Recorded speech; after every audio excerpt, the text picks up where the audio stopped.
Paano gawin ang pananaliksik para malaman kung saan mag-invest? Iyan ang paksa ngayon, tayo'y sumisid. Okay, kaya ilang episodes na ang nakalipas, aktuwal na ipinakita ko sa iyo ang iba't ibang mga website. Mga kasangkapan sa tamang pagsusuri at pag-aaral sa mga posibleng lugar na maaaring gamitin Magandang lugar para sa'yo talaga.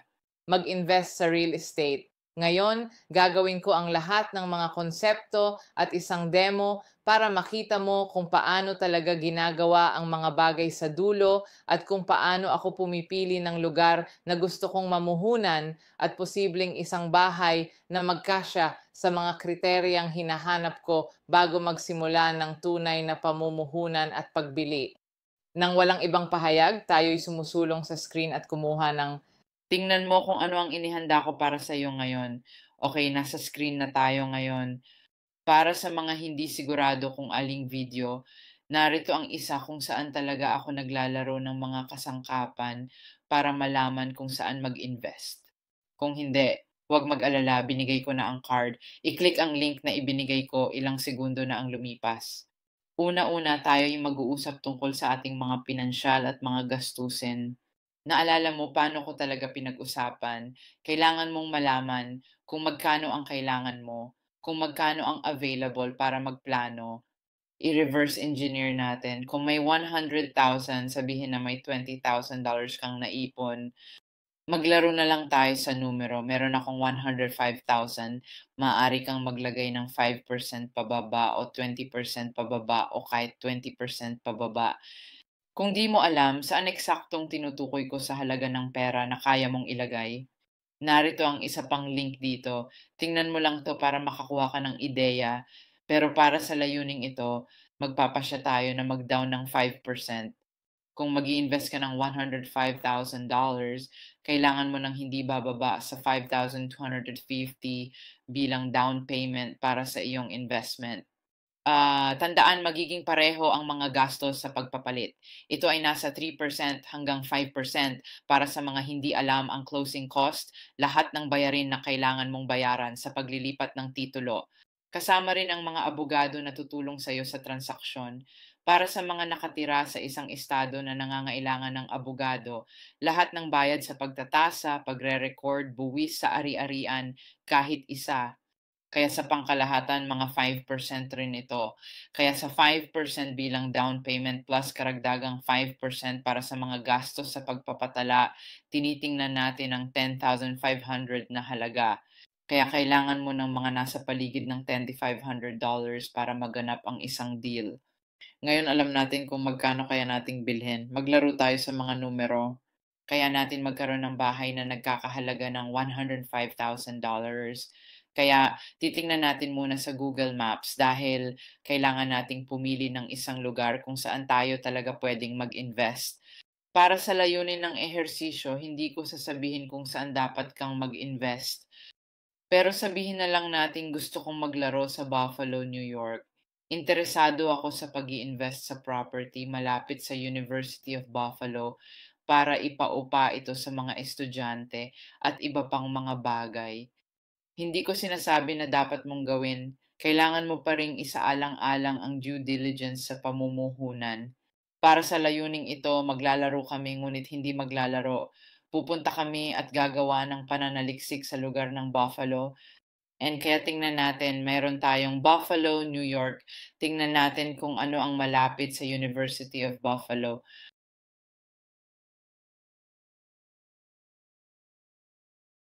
Tingnan natin kung ano meron tayo, pamantasan ng Buffalo. Okay, meron tayong malapit, University of Buffalo. Tuloy kami at magsisimula zoom in para malaman ang mga subcode na tinitingnan namin.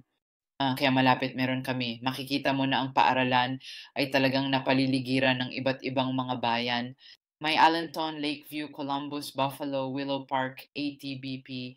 Pupunta ako at i-click ang University of Buffalo Downtown Campus. Ibibigay nito ang zip code na kailangan ko. Kaya meron tayong 14 na 2, 3. Ako ay pupunta sa Zillow at ita-type ang 14 na 2, 3. Bibili ako ng 14 2 3 at pagkatapos gagawa ako ng isang paghahanap. Pagkatapos niyan susundan ko na lang ito. Okay, ang mga bahay, tulad ng nakikita mo, medyo abot kaya ang presyo. Meron kang mula $80,000 hanggang $50,000 hanggang $150. Kaya iyon ay lubos na sa'yo. Kaya maghahanap tayo, anumang presyo, minimum, iyon ay $0. Pero sinabi na namin na ang pinakamalaki na kaya namin ay 105. Laro tayo ng mga numero. Gusto ko maging konserbatibo at dala ito sa 100,000. Minsan ay may mga sorpresa. Gusto kong magkaroon ng buffer para ipakita ang kaya mong bilhin sa 105,000 kung mag-invest ka sa New York State. Ito ang mga pabahay sa listahan natin. May apartment na ibinebenta, may buong bahay na ibinebenta. 105. Tingnan natin kung meron tayong magagawa sa bahay na ito. Sana merong solusyon na makita natin. Kaya meron kang buong bahay para sa 79,000. Kaya 80K. Tingnan na lang natin ito. Kaya ito ang mga larawan at meron kang tahanan sa kanluran. Tumingin ka sa mga larawan. Ngayon alam mo na ito ay matatagpuan malapit sa Grand Ferry. Kaya gusto kong makita kung gaano kalapit ito sa University of Buffalo downtown. Kaya i-copy-paste na lang at simulan ang pagkuha ng mga direksyon upang magkaroon ng ideya kung gaano kalayo ito. Nasa mga 13 milya ang layo. Hindi masama, sasabihin ko, sa tingin ko dahil sa biyahe ko ng 1.5 oras papunta sa trabaho, kaya aking kukunin ng 11 minuto anumang oras. Kaya't medyo malapit. Malapit na. Simulan natin ang pananaliksik sa bahay na ito. Tingnan mo ang numero na ito. Medyo maganda. Mukhang nasa magandang kondisyon ito. Ngayon tayo ay magpapatuloy at titingnan ng ibang mga lugar. Kung i-scroll mo pababa, pwede kang tumingin. Oo, ito ang listing agent. Tama. Hindi sure kung nabanggit dati pero gusto mo pumunta at makipag-ugnayan sa agent. Hindi kasama lahat ng iba pang mga ahente na parang backup dahil ito ang taong naglista nito. Ito ang taong makakakuha ng komisyon.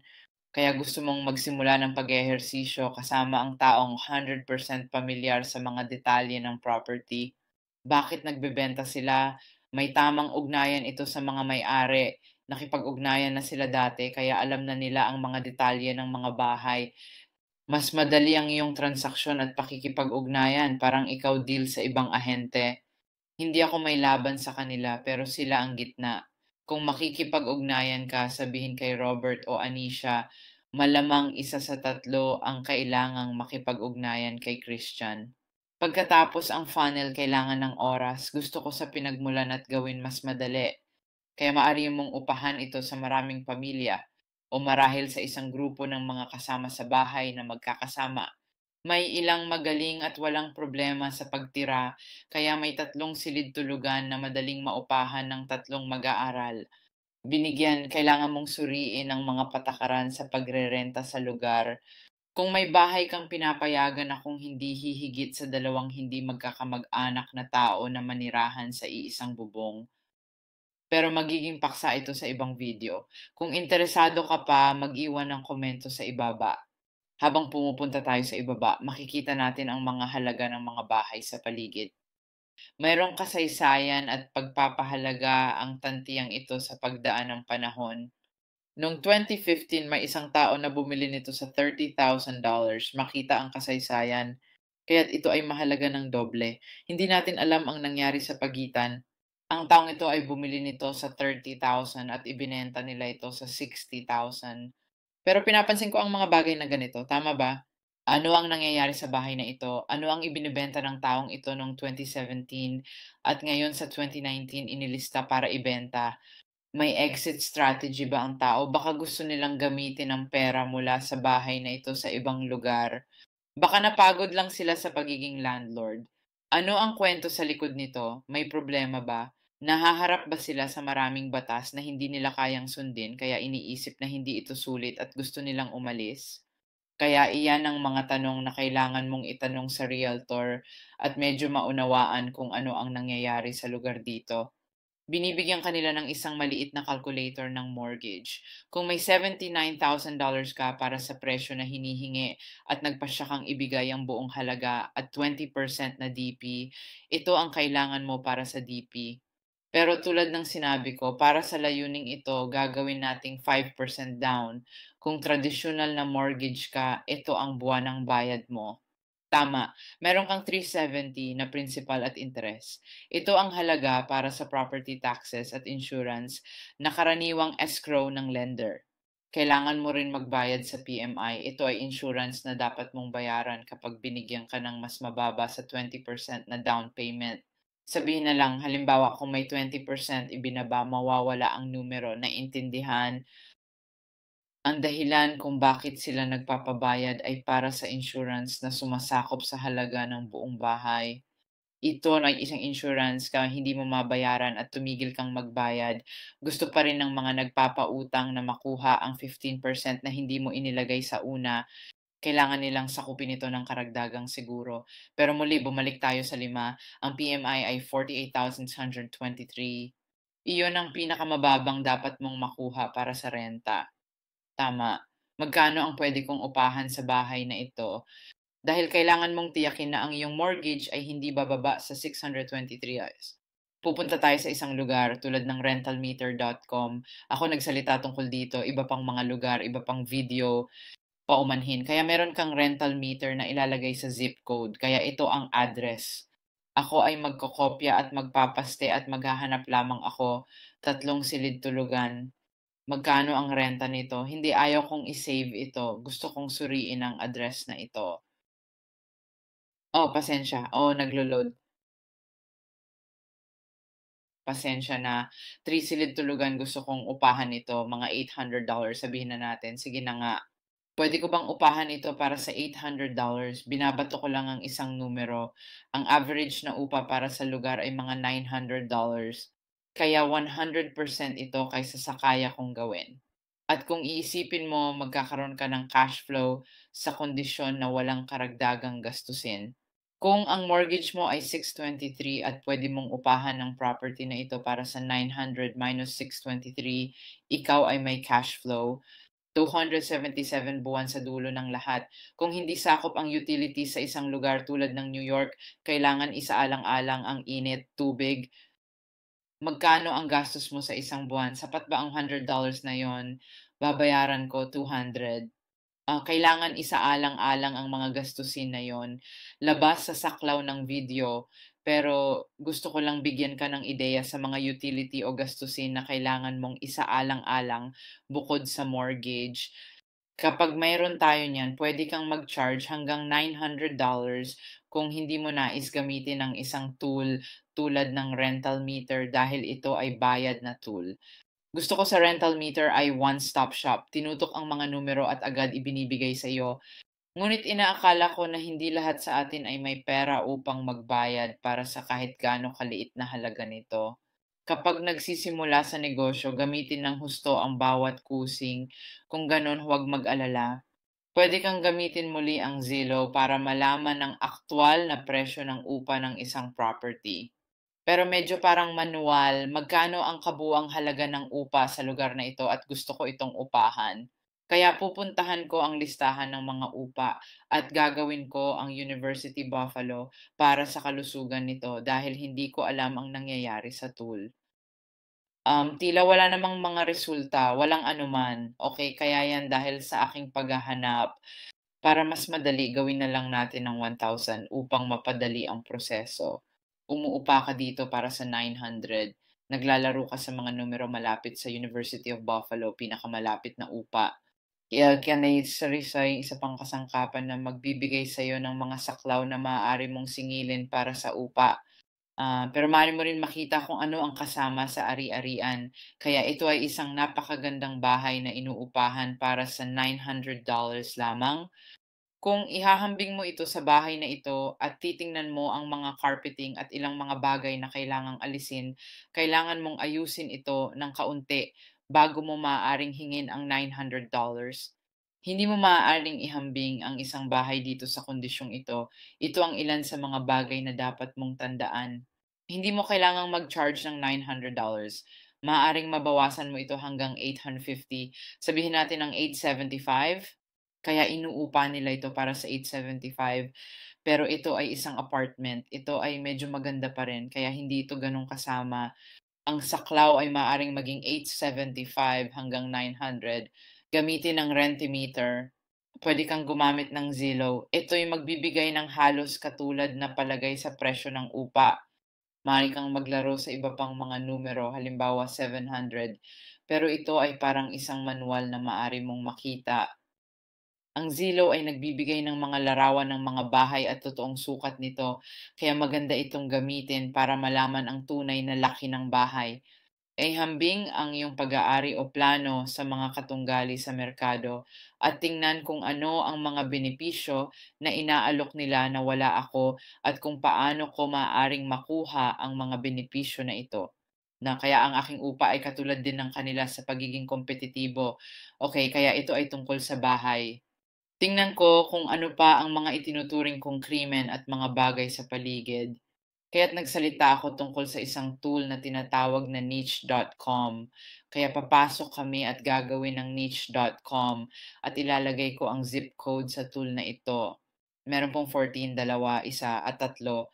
Nakakapagdulot ito ng 14 twice new 30 at nagmamay-ari rin ito ng zip code. Estado ng New York. Pupunta sa estado ng New York. Ipinapakita sa mapa. Kalabaw. Ang kabuuang marka ng niche ay B+. Yan ay talagang maganda. Hindi masamang lugar na mamuhunan. Ito ang kabuuan ng kotse. Ito'y malinaw at maganda pagdating sa pagkakaiba-iba at buhay sa gabi. Ibig sabihin nito ay sinasabi sa iyo na magiging magandang lugar para sa mga millennials. Nagkakatugma dahil malapit ka sa University of Buffalo. Kailangan mo na ang mga lugar dito ay ganun din sa mga trabaho. Kaya wala masyadong trabaho sa paligid, kaya kailangan mong isaalang-alang sa mga rental mo. Kaya hindi ito talaga masamang bagay dahil ito ay isang bayan ng mga mag-aaral sa kolehiyo, kaya dapat mong isaalang-alang iyon. Karamihan may stipend mula sa mga magulang o student loans na makakatulong sa kanila ma-afford ang mga ito. Ilan sa mga tawag sa pabahay sa paligid, maganda ito para sa mga pamilya, maraming tao ang gustong bumili, pero B+ pa rin kaya hindi ako masyadong nabahala sa mga numero. Maganda sa outdoor, maraming nangyayari sa paligid, pampublikong paaralan, elementarya at mataas na paaralan.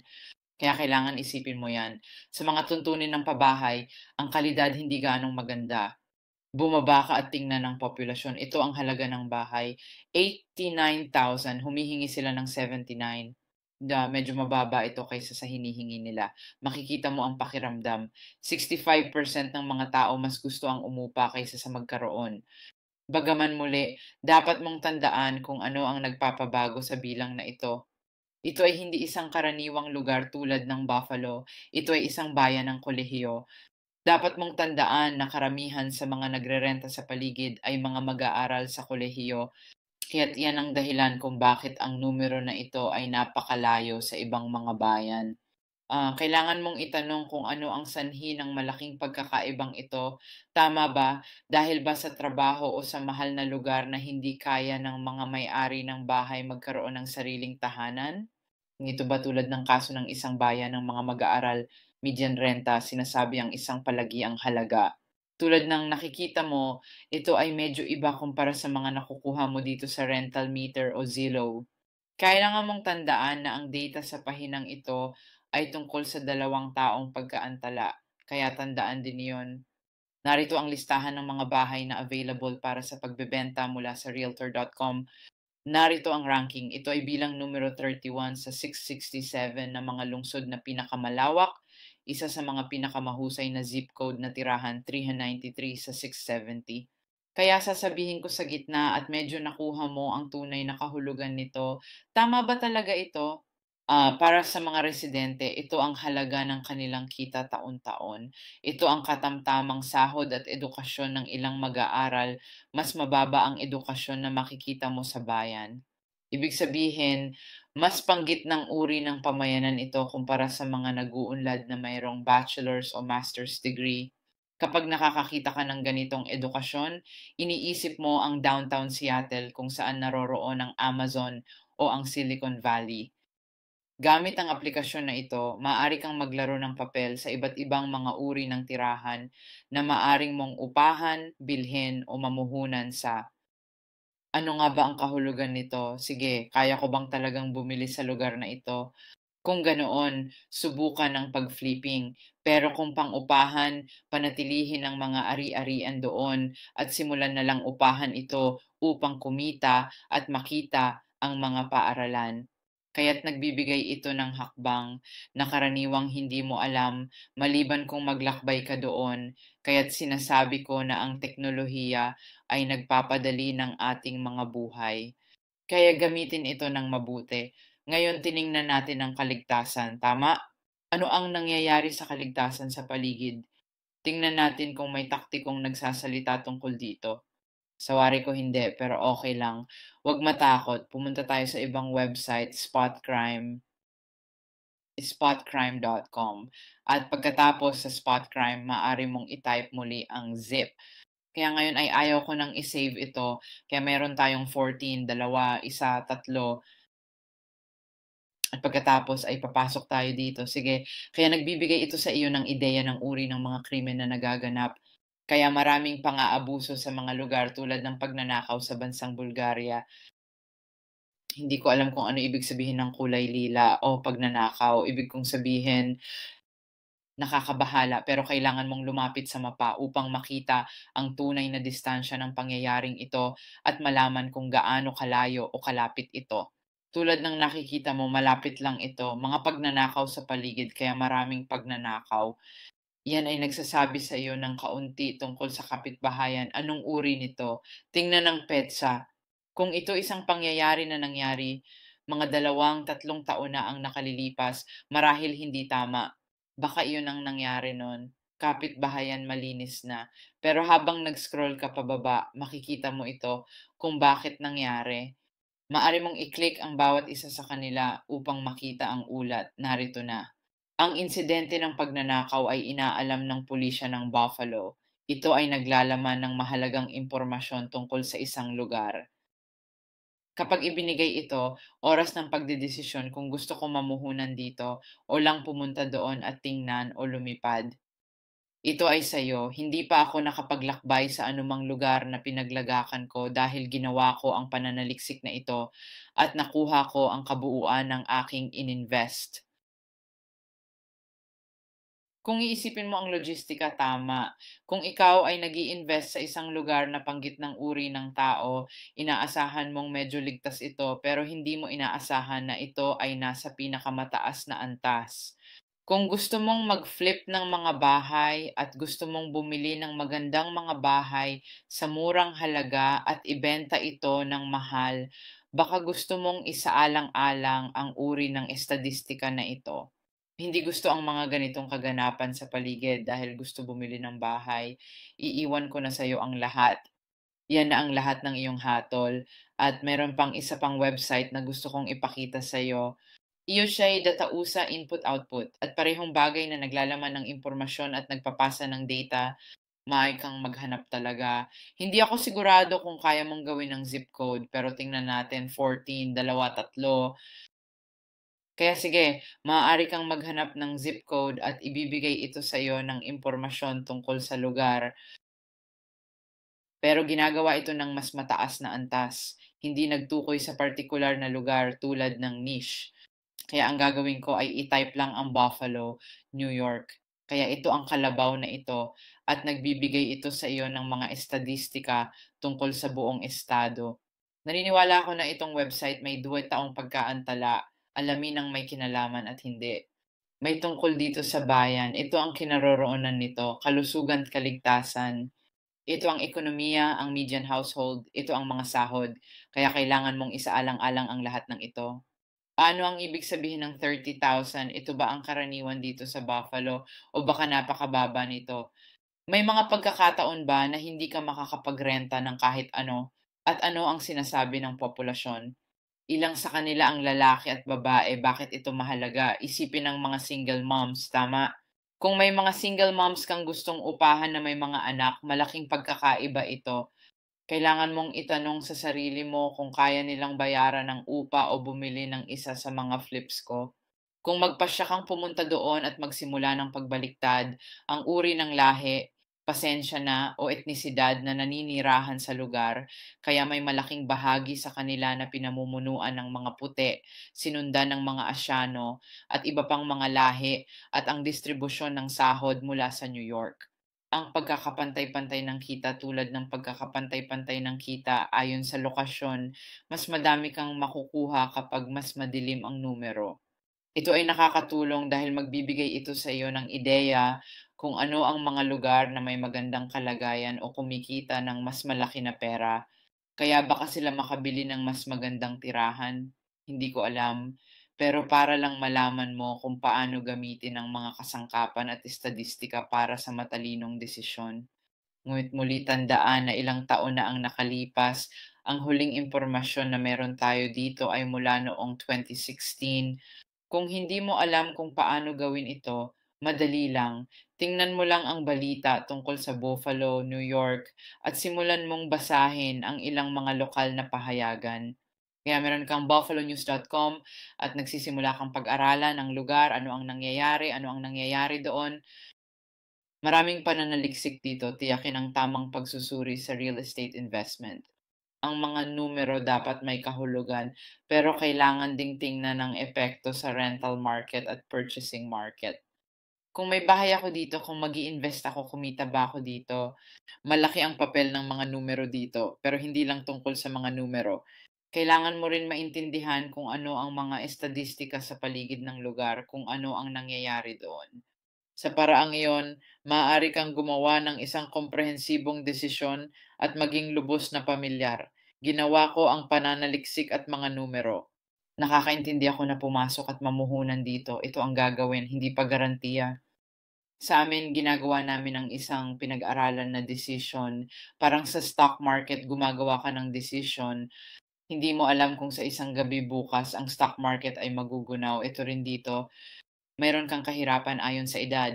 Ito ay pangunahing sa pagitan ng mga edad na 25 at 35, karamihan ay mga itim o African American, sinundan ng puti, at pagkatapos ay ang mga Hispanic o Latino ang pangatlo. Narito ang karamihan sa mga natagpuan ng mga bata, ang mga trabahong maaaring bumuo ng lugar na ito. Kaya tulad ng nakikita mo, mga trabaho, meron tayong pagkakabahagi ng mga estadistika. Karamihan sa kanila ay nasa admin at sales area. Ito ay nagbibigay sa iyo ng bilang ng kabuwang empleyado na kanilang binibigyang pansin. Nakakatulong talaga ang pag-aaral ng trabaho. Halimbawa, ano ang gagawin ko sa data na ito? Kung iisipin mo ano ang administratibo, tulad ng mga sekretarya gumagawa ng trabaho, kaya marahil gusto mong ito ay i-market sa mga clerk ng hukuman o marahil pati na rin sa mga tauhan ng unibersidad na namamahala sa lahat ng pagproseso ng mga aplikasyon ng mga mag-aaral at iba pang mga bagay na gaya nito at ibenta. Kaya may malaking merkado ng retail na nakikita ko. Kaya marahil mga may-ari ng maliit na negosyo o mga taong nagtatrabaho sa paligid, marahil mga waiter at waitress at iba pa. Alam mo, parang ito ay tumutulong sa'yo na maunawaan kung anong uri ng populasyon ang nais mong targetin para sa mga upa o pamumuhunan. Narito ang mga karaniwang uri ng mga trabaho na espesyalisado at medyo nakuha mo na ang kahulugan nito sa mga pinakakaraniwang trabaho. Malawak at kumpletong website. Tatalakayin na lang ang pabahay at pamumuhay natin. Maaaring gawin sa sariling oras pero ipakita lang sa'yo, pabahay at pamumuhay. Medium ng kita, bilang ng sambahayan, halaga ng ari-arian, ito ang average. Pagkatapos ay ang mga buwis. Magkano ang dapat mong bayaran sa buwis kasama na sa bilang na kinalkula ko dito sa Zillow, kasama rin yon. At ilan sa kanila ang nagpasyang umupa kaysa pagmamay-ari. Pagdating sa transportasyon, kailangan ng sasakyan. Kung may investment ka at plano mong umupa malapit sa bus station, makakatulong iyon. Pero kung gusto mong ibaliktad sa mas mayaman na lugar, hindi ko talaga iniisip na mahalaga. Hanggat tiyakin mong magbigay ka sa kanila ng isang uri ng tulay at sapat na oras para sa kanilang paglalakbay. Gaano malapit ito sa trabaho? Ang mas malapit sa trabaho, mas maganda ang pagmamarka mo dito, mas malaki ang halaga na maaari mong hingin at iba pa. Kaya pagkatapos papasok ka sa pautang, Kapag natapos mo na, ayaw kong gawing mas mahaba ang video kaysa sa ito. Susunod, mga upa. Kung may lender, maganda, makipag-ugnayan at tingnan kung maaari nilang tulungan sa pagsasaayos ng pondo para sa property sa Buffalo. Kaya sa palagay ko, gusto mo ang mga estadistika, pupunta ka, iyon ay lubos na nasa iyo. Kaya para sa mga walang pautang, pupunta tayo sa scotsmansguy.com. Tama? At pupunta tayo sa mga loan para sa mga tirahan at tayo ay maghahanap ng isang lender. Maghahanap lang kami ng mga pagkakataon sa branch, maghahanap lang kami ng mga nagpapautang. Pupunta kami sa estado ng New York. Yamang matatagpuan ang ari-arian na ito sa New York. At anong uri ng produkto? Magpapatuloy ako at gagawa ng mabilis na paghahanap. Ayaw ko simulan ang pagpuno.